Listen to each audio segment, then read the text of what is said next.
नमस्कार दोस्तों। आज हम लोग बात करेंगे हिंदी के प्रैक्टिस सेट नंबर 16 की।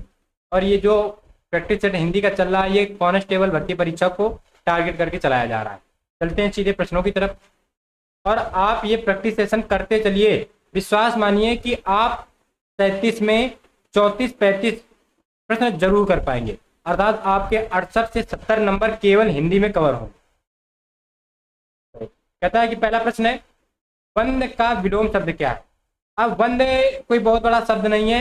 वंद शब्द है किसी की वंदना करना या कोई चीज वंदनीय हो, किसी की वंदना करना या कोई चीज वंदनीय हो, किसी की स्तुति करना, स्तुति करना। ठीक है, तो स्तुति करना यानी उसकी क्या करोगे, निंदा करोगे। तो वंद का विलोम क्या हो जाता है दोस्तों, निंद, यानी किसी की निंदा करना या निंदनी, निंदनी। बात एक ही है। तो वंद का विलोम निंद होता है, अर्थात B number is the correct answer. अगले प्रश्न पे चले। सही वर्तनी वाला शब्द कौन सा है। तो सही वर्तनी वाला आपको दिख ही रहा है कि हम लोग अक्सर बोलते हैं रूपरेखा। इस चीज का प्रारूप तैयार करो या इसकी रूपरेखा तैयार करो। तो रूपरेखा सही आंसर है, ए नंबर। अगला प्रश्न, पूत सपूत तो का धन संचय, पूत कपूत तो का धन संचय। अब देखो पूरा का पूरा वाक्य सेम है, अंतर किसका है, केवल एक वर्ण का अंतर है, यहाँ सा का और यहाँ का। बाकी पूरा का पूरा वाक्य सेम है। जब ऐसे वाक्य आते हैं कि पूरा का पूरा वाक्य सेम हो, कामा या किसी एक वर्ण के परिवर्तन से उसका भाव बदल जाए, तो वहां पे अलंकार होता है लाटानुप्रास। कौन सा अलंकार होता है, लाटानुप्रास होता है। ठीक, ये लाटानुप्रास किसका भेद है, तो ये है अनुप्रास अलंकार के। किसके भेद है, अनुप्रास अलंकार के। अनुप्रास अलंकार के कितने भेद होते हैं, तो अनुप्रास अलंकार के भेद होते हैं 5। यहाँ पे 4 लिखे हैं, 5वां कौन सा होता है, तो याद रखना है 6 का अनुप्रास, 6 का अनुप्रास अलंकार होता है। ठीक, तो पूत कपूत का धन संचय, पूत सपूत तो का धन संचय। जैसे एक होता है वाक्य, जैसे हमने कहा कामा का अंतर हो, तो कहता है रोको, कामा लगा दिया, मत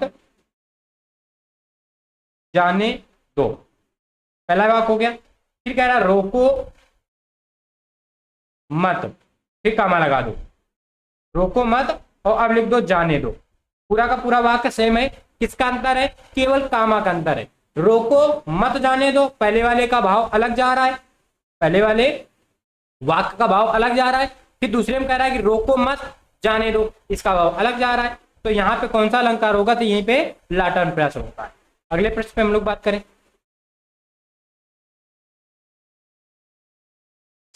नाक दबाने से मुंह खुलता है, इस लोकोक्ति का अर्थ क्या होगा। कि नाक दबाने से मुंह खुलता है, इस लोकोक्ति का अर्थ बताना होगा। ठीक, तो देखो कठोरता से कार्य सिद्ध होता है, कठोरता से कार्य सिद्ध होता है, यानी नाक दबाने से मुंह खुलता है। अगले प्रश्न में, इनमें से कौन सा शब्द स्त्रीलिंग का नहीं है।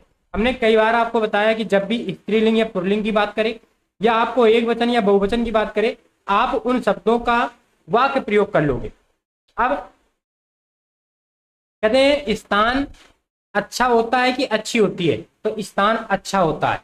स्थान कैसा होता है, अच्छा होता है। तो ये कैसा दोस्त हो गया, ये हो गया पुल्लिंग। ठीक, कहता है पैड, पैड का मतलब होता है पकड़, पैड का मतलब पकड़, यानी उसकी पकड़ बहुत अच्छी है, कि उसकी पकड़ बहुत अच्छा है, तो उसकी पकड़ यानी पैड उसकी बहुत अच्छी है, तो ये हो गया स्त्रीलिंग। कहते हैं व्यक्ति की पहुंच बहुत अच्छी है, यानी पहुंच बहुत अच्छी है, यानी पहुंच कैसा शब्द हो गया, स्त्रीलिंग। उसकी गति बहुत तेज है, यानी उसकी गति अच्छी है, उसकी गति धीमी है, यानी गति कैसा शब्द हो गया, ये भी हो गया दोस्तों स्त्रीलिंग। तो इन चारों में आपको पुल्लिंग कौन नजर आ रहा है, स्थान। हमने कहा है कि आप केवल वाक्य प्रयोग कर लोगे, पुल्लिंग स्त्रीलिंग और पुल्लिंग पता चल जाएंगे। वाक्य प्रयोग कर लोगे तो आपको वचन, एक वचन और बहुवचन पता चल जाएंगे। चलते हैं अगले प्रश्न पे, जो पढ़ा ना गया हो उसको क्या कहते हैं। ठीक, तो जो पढ़ा ना गया हो कहलाता है अपठित, वो क्या कहलाता है, अपठित, जो पढ़ा ना गया हो। अपठनीय क्या होता है? जिसे पढ़ा ना जा सके। अपठनीय क्या होता है? जिसे पढ़ा ना जा सके या जो पढ़ने योग्य ना हो, जो पढ़ने योग्य ना हो, वो क्या कहलाता है? अपठनीय। ठीक है। आस्तिक, आस्तिक का विलोम नास्तिक। आस्तिक का क्या होता है? भगवान पे आस्था रखने वाला, तो जो भगवान को मानता है वो आस्तिक, वो क्या कहलाता है? आस्तिक। अब जटिल क्या होता है? जटिल वो होगा जो सरल ना होगा, जो चीज आसान ना होगी वो होगा जटिल, यानी वो होगा कठिन, कठिन होगा। तो जो सरल ना होगा वो क्या होगा? जटिल होगा। तो जो पढ़ा ना गया हो वो अपठित कहलाता है, जो पढ़ने योग्य ना हो वो अपठनीय कहलाता है। ठीक। अगला प्रश्न, आज मुझे थोड़ी सी फुर्सत मिली है, इस वाक्य में थोड़ी सी किस प्रकार का विशेषण है? तो देखो, संख्यावाचक तो होगा ना, क्योंकि संख्यावाचक में 1 2 3 4 5 6 ऐसे करके डिजिट आने चाहिए। गुणवाचक होगा ना, क्योंकि ना तो यहाँ रंग की बात है ना यहाँ पे उसके स्वभाव की बात है। ठीक है। सार्वनामिक विशेषण होंगे ना, क्योंकि यहाँ पे सार्वनामिक विशेषण पे ही सिद्धेत यानी यह वह ऐसे शब्द आते हैं। थोड़ी सी, ज्यादा, कम, इतना, उतना, ये सारे के सारे कैसे होते हैं? ये दोस्त होते हैं परिमाणवाचक। कैसे विशेषण है? परिमाणवाचक विशेषण कहलाते हैं। ठीक। तो याद रखना है कि थोड़ी सी फुर्सत मिली है परिणामवाचक विशेषण कहलाता है। अगला प्रश्न,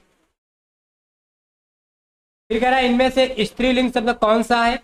स्त्रीलिंग बताना। हमने फिर कहा कि आपको वाक्य प्रयोग करना है। किसी काव्य की रचना की गई है कि रचना किया गया है? तो रचना किया गया है, यानी ये शब्द कैसा हो गया? स्त्रीलिंग हो गया। ठीक है। उसका सृजन हुआ है कि हुई है? तो सृजन हुआ है, ये हो गया पुल्लिंग।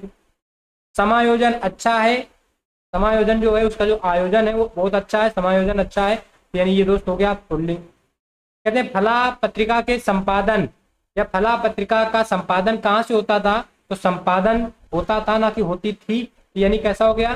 पुल्लिंग। ठीक। तो यहाँ पे स्त्रीलिंग कौन सा शब्द दिखा? केवल रचना दिखी, अर्थात A number is the correct answer. अगला प्रश्न 10वां नंबर कह रहा है सुप्त का विलोम बताना है। सुप्त का विलोम शब्द क्या है? ठीक है। सुप्त होता है सोया हुआ या इनएक्टिव, इंग्लिश में बोले तो इनएक्टिव। तो सुप्त का क्या होगा? जो व्यक्ति एक्टिव होगा, अर्थात क्या होगा? जागृत। क्या होगा? जागृत। ठीक। और जैसे सुस्त है तो सुस्त का अर्थ होता है ढीला, और इसी का चुप और सुस्त ये समानार्थी शब्द हो गए। जागृत विलोम शब्द हो गया। सब शब्द लिखा है सब, तो सब का क्या होगा? असब। सब का क्या हो जाता है? असब हो जाता है। ठीक। अगला कह रहा क्या इस निरी की रक्षा करने वाला कोई वीर बच्चा है? क्या इस निरी की, निरी का मतलब होता है कि जिसे रक्षा की आवश्यकता हो या दयनीय स्थिति में हो, तो क्या इस निरी की रक्षा करने वाला कोई वीर बच्चा है? यह किस प्रकार का वाक्य है? तो देखो, क्या इस निरी के, तो आपको क्या मिला? क्या मिल गया? क्या क्या है? प्रश्नवाचक है। क्या क्या है? प्रश्नवाचक। तो आपको इस वाक्य में क्या नजर आ रहा है? क्या नजर आ रहा है? यानी ये कैसा वाक्य नजर आया? प्रश्नवाचक वाक्य नजर आया। और अंत में, वाक्य के अंत में भी क्या लगा है? प्रश्नवाचक का चिन्ह लगा है। तो वाक्य कैसा है? प्रश्नवाचक वाक्य। तो ज्यादा सोचने की इसमें आवश्यकता है ही नहीं। अगले प्रश्न में चले हम लोग। पूर्वी हिंदी का उद्भव कह रहा है कि किस अपभ्रंश से माना जाता है? पूर्वी हिंदी का उद्भव माना जाता है, तो याद रखना को माना जाता है अर्धमागधी से। पूर्वी हिंदी का उद्भव किससे माना जाता है? तो वो माना जाता है अर्धमागधी से। ठीक है। अगर हम बात करें सौर सेनी किसका किसका उद्भव है, तो सौर सेनी से पश्चिमी हिंदी, राजस्थानी और गुजराती, ये किससे हैं? पश्चिमी हिंदी से। अगर बात करें पैसाची से, तो पैसाची से याद रखना है पंजाबी हिंदी। पंजाबी हिंदी। तो पंजाबी हिंदी का उद्भव किससे माना गया है? तो पैसाची से किस हिंदी का है? तो पंजाबी का है। या केवल ना हिंदी भी लिखोगे तो कोई दिक्कत नहीं, पंजाबी का उद्भव है। नागरी अपभ्रंश कोई अपभ्रंश नहीं होती, नागरी की जगह हम लोग करते हैं मागधी। मागधी से किसका उद्भव है? तो बिहारी का। मागधी किसका उद्भव है? तो बिहारी का उद्भव किससे है? मागधी से। ठीक है। मागधी के साथ साथ बिहारी के साथ साथ और किसका किसका है? तो एक याद रखना उड़िया का, उड़िया का, और एक याद रखना असमिया का। बिहारी, उड़िया, असमिया और याद रखना बांग्ला। तो मागधी से किनका उद्भव माना जाता है? ये चार मानी जाती है, बिहारी, उड़िया, असमिया और बांग्ला, ये हो गए। ठीक है, अर्धमागधी से पूर्वी हिंदी का माना जाता है। तो इसका आंसर क्या हो जाएगा? C number. चलते हैं अगले पर। इनमें से कौन सा शब्द पराक्रम का पर्यायवाची शब्द नहीं है? पराक्रम का कौन सा पर्यायवाची शब्द नहीं माना जाएगा? तो देखो, पराक्रम का शक्ति, जिसके अंदर पराक्रम होगा यानी जिसके अंदर शक्ति होगी वही वीर होगा, वही साहसी होगा, वही पराक्रम दिखा पाएगा। ताकत, ताकत होगा पराक्रमी होगा।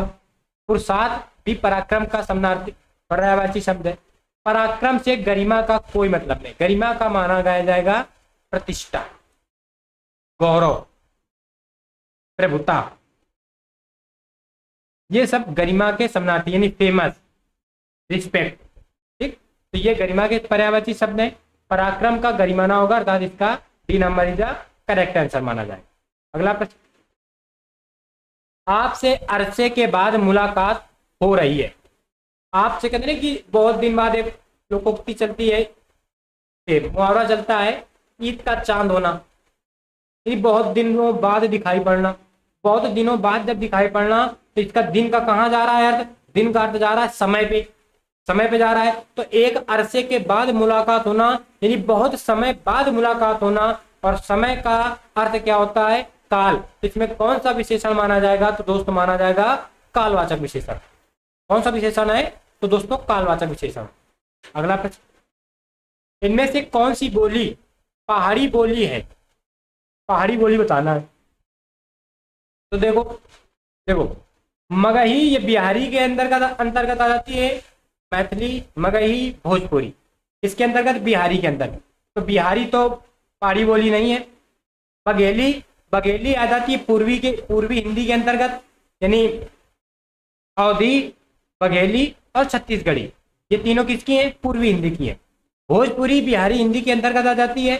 तो पहाड़ी हिंदी कौन बची? पहाड़ी बोली। तो दोस्तों पहाड़ी बोली बची कुमायूनी, और एक याद रखना है गढ़वाली। ये दोनों कैसी हैं? ये दोनों पहाड़ी बोलियां हैं। तो कुमायूनी और गढ़वाली ये दोनों पहाड़ी बोलियां हैं। तो ऑप्शन के अनुसार कौन सा सही हो जाएगा? कुमायूनी। हो सकता है कुमायूनी कभी अगले प्रश्न पे ना दे, तो वहां याद रखना है गढ़वाली। कौन सा याद रखोगे दोस्तों? गढ़वाली याद रखोगे। ठीक, चलते हैं अगले प्रश्न की तरफ। भयानक रस का स्थायी भाव क्या है? तो भयानक रस का स्थायी भाव दोस्तों है भय। क्या है? भय। तो रति दोस्तों किसका है? तो रति याद रखना है श्रृंगार का है। किसका है? श्रृंगार का है। ठीक, शोक किसका है? तो दोस्तों करुण का है। निर्वेद किसका है? तो दोस्तों याद रखना है शांत का है। अगर बात कर दें कि उत्साह किसका माना जाता है, तो उत्साह वीर रस का माना जाता है। अगर बात मान क्रोध रस का कौन सा है, तो सॉरी रौद्र रस का कौन है? तो रौद्र रस का क्रोध माना जाता है स्थायी। ठीक, एक प्रश्न चलता है कि भरत मुनि के अनुसार कितने रस? तो भरत मुनि के अनुसार दोस्तों 8 रस, लेकिन वर्तमान में कितने हैं? 9 रस है। एक दो रस और चलते हैं। एक रस है भक्ति रस और एक रस है वात्सल्य रस। इन दोनों रसों को किस रस के अंतर्गत शामिल किया गया है? तो इन दोनों रसों को दोस्तों शामिल किया गया है तो श्रृंगार रस के अंतर्गत। श्रृंगार रस के अंतर्गत कौन कौन? भक्ति रस और वात्सल्य रस। अगर बात करें श्रृंगार रस के भेद कितने हैं, तो श्रृंगार रस के 2 भेद माने जाते हैं। एक माना जाता है संयोग श्रृंगार रस और एक माना जाता है वियोग श्रृंगार रस। एक संयोग श्रृंगार रस और एक वियोग श्रृंगार रस। ठीक है, रसों का राजा किसको कहा जाता है? तो रसों का राजा भी किसको कहा जाएगा? श्रृंगार रस का। ठीक, रसपति या रसों का राजा। चलते हैं अगले प्रश्न पे। भ्रमर शब्द का तद्भव रूप क्या होगा? भ्रमर कैसा है दोस्तों? यहाँ पे है तत्सम, तत्सम है।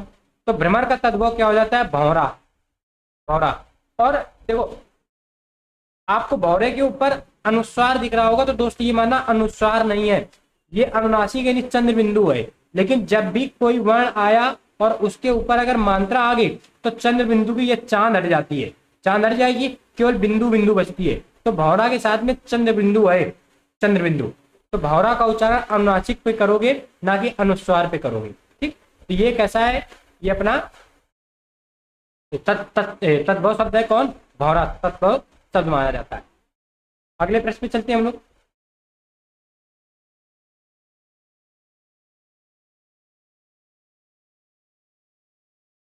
लड़का आया, इस वाक्य में क्रिया किस काल का बोध करा रही है? तो लड़का आया यानी कैसा है?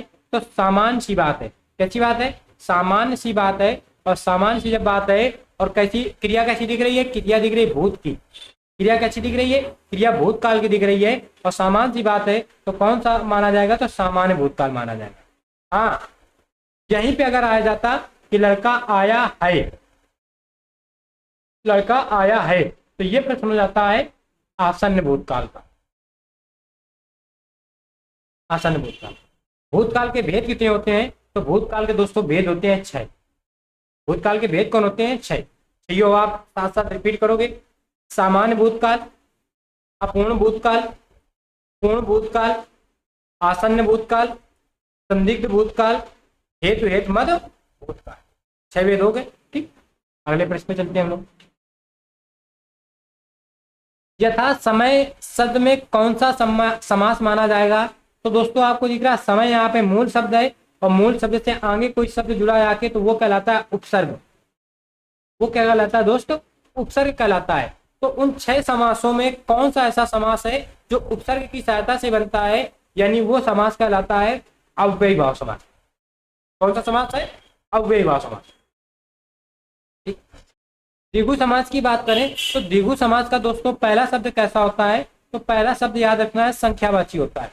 जैसे चौराहा, तिराहा, पंचवटी, अष्टाध्यायी, ये सब कैसे हैं? संख्यावाची है।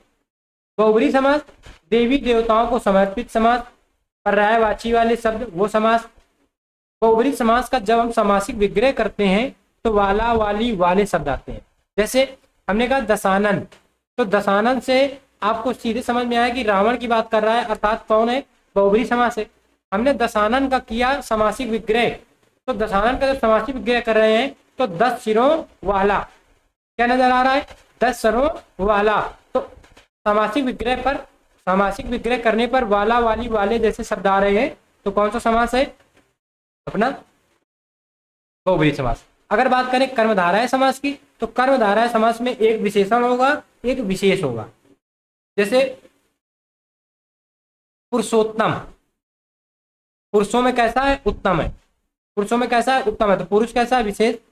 उत्तम कैसा है? विशेषण है। तो कौन सा समास है? बहुब्री कर्मधारय समास है। महात्मा, महात्मा, नीलगाय, कैसे शब्द है? ये सब कर्मधारय समास के हैं। अगले प्रश्न पे हम लोग चलें। पंच की दुहाई मुहावरे का अर्थ क्या है? पंच की दुहाई यानी सरपंच से ले लेंगे, सरपंच। और जब कोई, हमने फिल्मों में देखा है कि जब कोई फिल्म में किसी गांव में कोई बात होती है तो सरपंच की बात जाती है और सरपंच से आग्रह किया जाता है, निवेदन किया जाता है कि न्याय दिलाए।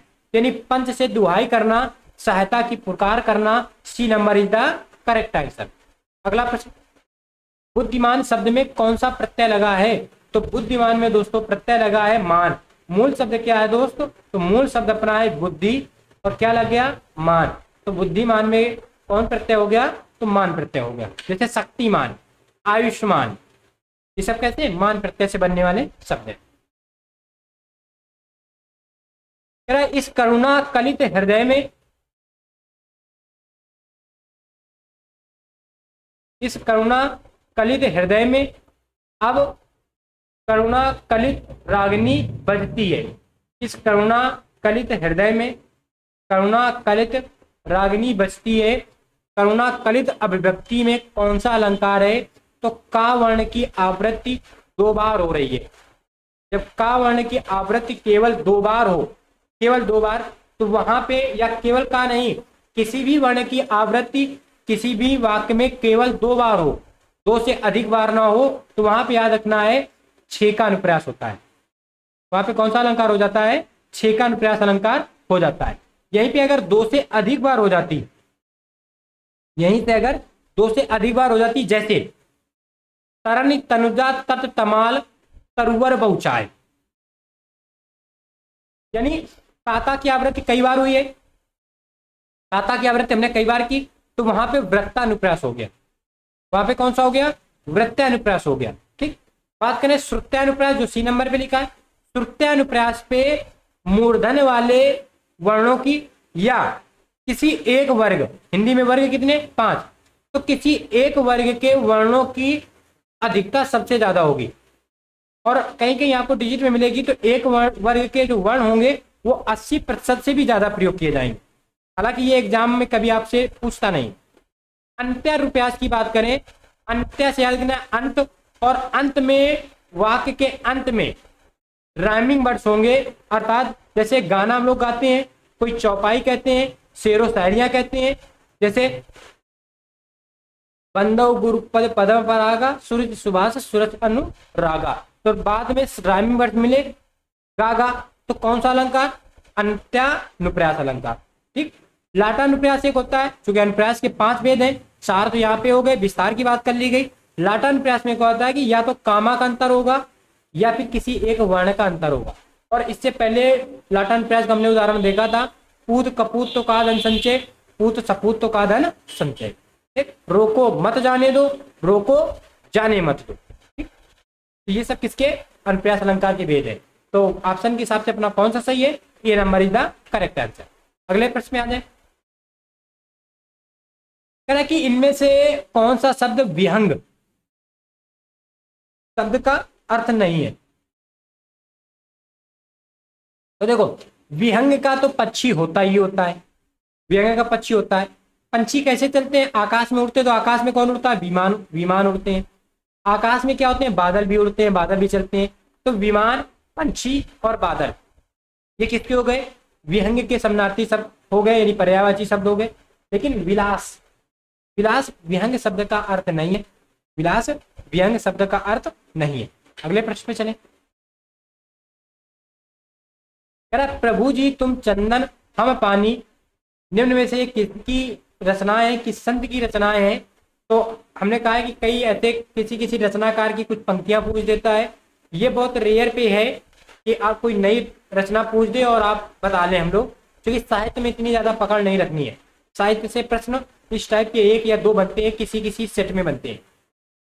और इस बार आपकी जो कांस्टेबल भर्ती परीक्षा है वो 11 पालियों में होना भी है, और अगर आपने वो वीडियो नहीं देखा तो पार्थ सर द्वारा उसके बारे में विस्तार रूप से बताया गया है, आप उसको जरूर देखिएगा, प्लेलिस्ट पे जाके देख लोगे। ठीक, तो इन पंक्तियों को आपको ज्यों का त्यों याद रखना है, ज्यों का त्यों याद रखना है। तो क्या कह रहा है, प्रभु जी तुम चंदन हम पानी, ये किनकी है, तो ये याद रखना है, रैदास की है। किसकी है, रैदास की है। ठीक है, कबीरदास के बहुत सारे दोहे आपको पता होंगे, तुलसीदास के कई सारे आपको दोहे पता होंगे। चलते हैं अगले प्रश्न में हम लोग। राम का भाई भरत है, इस वाक्य में कौन सा कारक है। राम का भाई भरत है, काकी के नानी ने रारी रे, ये अगर शब्द आते हैं किसी वाक्य में तो ये किनकी पहचान मानी जाती है, तो ये पहचान मानी जाती है संबंध कारक, इसकी संबंध कारक की। राम का संबंध किससे है, भरत से। कैसा संबंध है, भाई का। तो कौन सा है, बी नंबर। अधिकरण में क्या होता है, में या पर की स्थिति होती है, जैसे बिल्ली मेज पर बैठी है, पत्ते पेड़ पर लगे हैं। संप्रदान कारक के लिए क्या होता है, शब्द आता है के लिए, और के लिए क्या आता है, कोई शब्द कोई चीज किसी को हमेशा के लिए दे देना। जैसे राजा ने गरीबों को, ब्राह्मणों या गरीबों को कंबल दान में दिए, या कह दे ये राम के लिए सामान है, या मोहन ने श्याम को पैसे उधार दिए। उधार देना यानी चीज ले लेगा, जहां ये वाला ऑप्शन, ये वाला उदाहरण इसमें ना मिलेगा। ठीक है, वो वाला मिलता है संबंध वाला। संप्रदान का हम दोबारा रिपीट करेंगे, आराम से सुनोगे। संबंध कारक में जो पहचान होती है होता है के लिए, और के लिए कहीं मिल जाएगा तो आपको संप्रदान कारक कर देना। लेकिन अगर संप्रदान कारक में ऐसे वाक्य आ जाए कि किसी को कोई वस्तु दी जा रही है और वो वस्तु हमेशा के लिए दी जा रही है, उससे ली नहीं जा रही है, तो फिर वो संप्रदान में रहेगा। लेकिन अगर किसी को कोई वस्तु दी जा रही है लेकिन उससे वापस ले ली जाएगी तो वो चला जाएगा संबंध कारक में। अब के लिए का जो एक उदाहरण है वो हम संबंध का बताएंगे। श्याम ने धोबी को कपड़े धुलने के लिए दिए। अब के लिए मिला तो तुरंत दिमाग आएगा कि के लिए पहचान तो संबंध कारक की है, लेकिन आपको हमने क्या कहा कि अगर चीज हमेशा के लिए दी जा रही है तो आप संबंध कारक करोगे, अगर हमेशा के लिए नहीं दी जा रही है तो फिर आप हमेशा के लिए दी जा रही है तो आप संप्रदान कारक करोगे, लेकिन अगर हमेशा के लिए नहीं दी जा रही है तो आप संबंध कारक करोगे।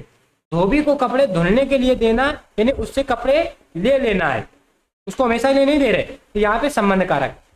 एक है अपादान कारक। अपादान में क्या होता है? से अलग होने की स्थिति। बिल्ली मेज से कूदी, बच्चा या लड़का छत से कूदा, तो यहाँ पे कौन सा है? पत्ते पेड़ से गिरे, तो अपादान कारक। किसी से अलगाव की स्थिति तो अपादान कारक। अगला प्रश्न, हम लोग पैसेज की बात करेंगे, पैसेज को पढ़ेंगे फिर इसके प्रश्नों को करेंगे। संयुक्त राष्ट्र विश्व जल रिपोर्ट 2018 के अनुसार जलवायु परिवर्तन से पानी के वैश्विक चक्र पर भी असर पड़ेगा। इससे बारिश वाले इलाकों में ज्यादा पानी बरसेगा व सूखाग्रस्त इलाकों में और सूखा पड़ेगा। जलाशय, नहर, ट्रीटमेंट प्लांट नई चुनौतियों का मुकाबला नहीं कर पाएंगे। ज्यादा कीमत, जगह न मिलने, गाद की समस्या और पाबंदियों के चलते नए जलाशय का निर्माण भी मुश्किल है। इस रिपोर्ट में सुझाव दिया गया है कि पानी के बेहतर प्रबंधन के लिए प्रकृति पर आधारित उपायों पर जोर देना चाहिए, जैसे पानी संग्रहण, भूमि की नमी बढ़ाना, झीलों और भूजल स्तर में वृद्धि के प्रयास। बांध बनाने की अपेक्षा ये बेहतर विकल्प है। शोधकर्ताओं के मुताबिक ये प्राकृतिक विकल्प पानी को भी साफ करेंगे और उसकी आपूर्ति भी करेंगे। अमेरिका के न्यूयॉर्क शहर में पानी की समस्या से निपटने के लिए जलाशय की रक्षा, वन संरक्षण, वातावरण के अनुकूलन, खेती पर जोर दिया जा रहा है। यानी संयुक्त राष्ट्र विश्व जल विकास रिपोर्ट में जल के बारे में बात की गई है। अब हम लोग प्रश्नों पे चलते हैं। पहला प्रश्न आपकी स्क्रीन पे है।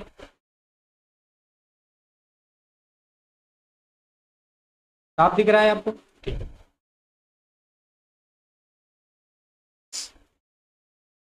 संयुक्त राष्ट्र के विश्व जल विकास रिपोर्ट के अनुसार पानी के वैश्विक चक्र पर किसका असर पड़ेगा? किसका असर पड़ेगा? ठीक है। संयुक्त राष्ट्र जल के रिपोर्ट के अनुसार 2018 के रिपोर्ट में बात कही गई और इसमें किसका असर कहने की बात कही गई है? तो जलवायु परिवर्तन का। जलवायु परिवर्तन का क्या कहा गया? जहाँ जो बारिश वाले इलाके हैं वहां पे बारिश ज्यादा होगी और जो सूखाग्रस्त है वहां पे सूखाग्रस्त रहेगा, यानी जलवायु परिवर्तन की बात है। तो C number is the correct answer. अगला प्रश्न, रिपोर्ट में दिए गए सुझावों के अनुसार पानी के बेहतर प्रबंधन के लिए किन उपायों पर जोर देना चाहिए? जब हमने पैसेज पढ़ा तो उसमें बात की गई है कि जलाशय बनाए जाए, जो भूमि है उसको नमी युक्त रखा जाए, नहरें बनाई जाए, नदी नहरें इनमें पानी रखा जाए। ठीक, तो अब उनको पढ़ेंगे। पानी संग्रहण बिल्कुल सही है, भूमि की नमी बढ़ाना बिल्कुल सही है, झीलों और भूजल स्तर में वृद्धि का प्रयास बिल्कुल सही है, अर्थात तीनों के तीनों सही। D number is the correct answer. अगले प्रश्न पे चलें। अमेरिका के न्यूयॉर्क शहर में पानी की समस्या से निपटने के लिए किन पर जोर दिया गया है? देखो, जलाशय बनाए जा रहे हैं, बिल्कुल है। वन संरक्षण हो रहा है, बिल्कुल है। वातावरण के अनुकूलन, खेती पर भी जोर दिया गया है। पैसेज आप देखोगे तो उसमें लास्ट लाइन ये लिखी है, तो ये तीनों के तीनों दोस्त वाक्य सही है, तो D number is the correct answer. Next है एम्प्लॉय इवोल्यूशन का हिंदी पर्याय क्या है? इम्प्लॉय का मतलब क्या होता है? कर्मचारी। इम्प्लॉय का मतलब क्या होता है? कर्मचारी। और इवोल्यूशन का मतलब होता है मूल्यांकन करना। क्या होता है? मूल्यांकन। तो कर्मचारी मूल्यांकन, अर्थात A number is the correct answer. गंगानांचल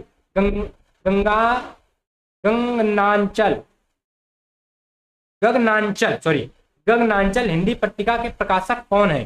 ठीक है, ये नई पत्रिका है, इसको आप स्क्रीनशॉट करके अपने जो आप सेट के साथ जो आपको सेट करा रहे हैं, इस सेट के लिए एक आप अलग से कॉपी बना लोगे। जो प्रश्न आपको ना आ रहे हो उस सेट नंबर डाल के उसको आप लिख लोगे, ठीक। और हमने कहा है कि पूरे सेट करने के बाद इन सेटों की हम लोग पीडीएफ फॉर्म पे या क्विज के रूप में करेंगे। तो गंगनांचल हिंदी पत्रिका के प्रकाशक कौन माने जाते हैं? तो याद रखना है भारतीय संस्कृत संबंध परिषद, अर्थात डी नंबर जो संस्था है भारतीय सांस्कृतिक संबंध परिषद संस्था, ये माना जाता है, ठीक। और इसके संपादक, इसके प्रकाशक तो ये है, इसके संपादक, तो संपादक में इसका नाम याद रखना है, यहाँ पे लिख दें, संपादक है सतीश चंद्र। कौन है संपादक? सतीश चंद्र। अगला प्रश्न, विद्युत शब्द का तद्भव रूप क्या है? तो विद्युत शब्द का स्पष्ट रूप से आपको दिख रहा है, क्या होगा? बिजली। विद्युत शब्द का तत्सम रूप क्या हो जाता है? तद्भव रूप बिजली हो जाता है, ठीक। अगले प्रश्न पे चलें। प्राकथन में कौन सा उपसर्ग है? प्राकथन में उपसर्ग बताना है कि कौन सा उपसर्ग है, ठीक है। तो देखो, प्राकथन में उपसर्ग माना जाएगा प्राक, और शब्द है कथन, ठीक। प्राक के साथ जुड़ा है कथन, तो क्या हो जाता है? प्राकथन। क्या बन जाएगा? प्राकथन। तो कौन सा उपसर्ग है? तो D number is the correct answer. अगला प्रश्न, हिंदी का प्रथम पत्र कौन सा है? बहुत महत्वपूर्ण है, बहुत महत्वपूर्ण है। हिंदी का प्रथम पत्र कौन सा? तो हिंदी का प्रथम पत्र याद रखना है उद्दंत मार्तंड, उद्दंत मार्तंड है, ठीक। पूछता है कि इसका प्रकाशक कौन रहा है, इसका संपादन किसने किया है? तो याद रखना है ये वही है जिन्होंने अरबी फारसी की पांच ध्वनियां दी थी। उनका नाम था राजा शिव प्रसाद सितारे हिंद। अरबी फारसी की 5 नुक्ता वाली बात कहें तो किसकी है देन? तो शिव प्रसाद सितारे हिंद की है। और उद्दंत मार्तंड किसका है? हिंदी का प्रथम समाचार पत्र माना जाता है, ठीक।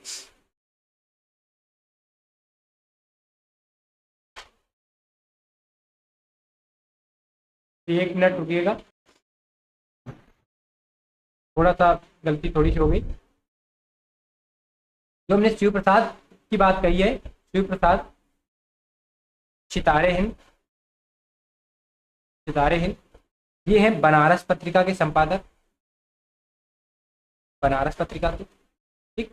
जो उद्दंत मार्तंड के हैं ये है जुगल किशोर, जुगल किशोर। और शिव प्रसाद सितारे हिंद ने जो नुक्ता वाली बात है, नुक्ता की अरबी फारसी की 5 ध्वनियां दी थी। कौन कौन सी हैं? का के साथ नुक्ता, आ के साथ नुक्ता, गा के साथ नुक्ता, जा के साथ नुक्ता और पा के साथ। ये 5 वो ध्वनियां हैं, इनको भी किसने दिया? तो शिव प्रसाद सितारे हिंद ने दिया। अगले प्रश्न में हम लोग चले। चोर वहां दीवार के पास खड़ा था, इस वाक्य में वहां किस प्रकार का क्रिया विशेषण है? वहां कह रहा है वहां खड़ा था, वहां खड़े होने का मतलब स्थानवाचक। कौन सा है? स्थानवाचक। C number is the correct answer. अगले प्रश्न में चले हम लोग। सूर्योदय का सही संधि विच्छेद कौन है? तो सूर्योदय का सूर्यधन उदय, सूर्यधन उदय कौन सा है? तो सूर्यधन उदय, अर्थात डी नंबर। कौन सी संधि मानी जाएगी? संधि मानी जाती है गुण स्वर संधि, गुण स्वर संधि। अगले प्रश्न पे चले। दंत वर्तस्य अल्प प्राण, ये दंत का मतलब ता वर्ग का होना चाहिए, ठीक है। वर्तस्य वर्ण होना चाहिए, अल्प प्राण होना चाहिए। अल्प प्राण का मतलब या तो पहली ता वर्ग के पहले स्तंभ का हो, या तीसरे स्तंभ का हो, या 5वें स्तंभ का हो। और अघोष होना चाहिए, यानी अघोष वर्ण कौन कौन से होते? पहला स्तंभ और तीसरा स्तंभ, सॉरी पहला स्तंभ और दूसरा स्तंभ, ये कहते हैं अघोष वर्ण। तो उस हिसाब से कौन सा अघोष वर्ण में आ गया? तो पहले के हिसाब से ता वर्ग का पहला वर्ण कौन सा है? तो ता है। तो आंसर क्या हो जाएगा? D number. अगला, भावों की मुक्ति छंदों की भी मुक्ति चाहती है। भावों की मुक्ति छंदों की भी मुक्ति चाहती है, यह उक्ति किस रचनाकार की है? यानी इन पंक्तियों की बताना है कि ये पंक्तियां किसकी हैं, तो याद रखना है ये पंक्तियां सूर्यकांत त्रिपाठी निराला की पंक्तियां हैं। सूर्यकांत त्रिपाठी निराला की पंक्तियां हैं। अगला प्रश्न, मराठी का संबंध किस अपभ्रंश से माना जाता है? तो मराठी मानी जाती है महाराष्ट्र से। मराठी किससे बनी है? महाराष्ट्र से बनी है। ठीक। अगला है, इस कृति के लिए अमरकांत को साहित्य अकादमी पुरस्कार दिया गया। तो कृति बतानी है कि किस कृति के लिए अमरकांत को साहित्य अकादमी पुरस्कार दिया गया। ठीक। तो वो कृति रही है इन्हीं हथियारों से। कौन सी कृति रही है? इन्हीं हथियारों से। और इन्हें ये पुरस्कार कब दिया गया? याद रखना 2007 में ये पुरस्कार दिया गया। 2007 में दिया गया। हिंदी साहित्य अकादमी पुरस्कार सबसे पहले किसको दिया गया था? तो माखनलाल चतुर्वेदी को। माखनलाल चतुर्वेदी को दिया गया। कब दिया गया?